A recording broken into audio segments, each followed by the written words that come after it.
નમસ્કાર, આપ જોઈ રહ્યા છો અર્થ પડકાર ન્યૂઝ। રાજુલા શહેરમાં છેલ્લા ઘણા સમયથી ખાનગી ટ્રાવેલ બસોના પ્રવેશથી ટ્રાફિક સમસ્યા સર્જાઈ રહી છે અને શહેરમાં બપોર સમયે મુંબઈ જતી બસો તેમજ સમી સાંજથી અમદાવાદ, સુરત, વડોદરા વગેરે શહેરોમાંથી જતી ખાનગી બસોની અવરજવર સતત રહેતી હોય છે, જેના કારણે શહેરમાં ટ્રાફિકની સમસ્યા સર્જાવાને કારણે ક્યાંક ને ક્યાંક શહેરીજનોને પારવાર મુશ્કેલીઓ સામનો કરવો પડે તેવી સ્થિતિ સર્જાઈ છે।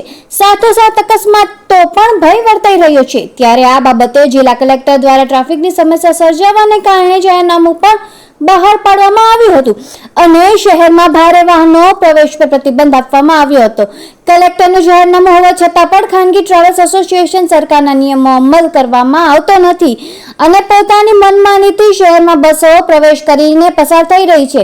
શું ખાનગી ટ્રાવેલ્સ બસના એસોસિએશન દ્વારા સરકારના નિયમનું પાલન કરવામાં કેમ નથી આવતું? કોઈ રાજકીય પરિબળ હોવાથી ચાલી રહ્યું છે ખરા? શું ખાનગી બસોને સરકાર નિયમ લાગુ નથી પડતા કે શું? તંત્ર કાર્યવાહી કરશે ખરા કે પછી તેરી ભી ચૂપ મેરી ભી ચૂપ સહિત વેધક સવાલો ઉઠી રહ્યા છે। બીજી તરફ શહેરમાં ટ્રકો પણ પસાર થઈ રહ્યા છે। ત્યારે હવે રાજુલા શહેરમાં પસાર થતી ખાનગી બસો પર તંત્ર દ્વારા ક્યારે કાર્યવાહી કરવામાં આવે તે આવનારો સમય જ બતાવશે।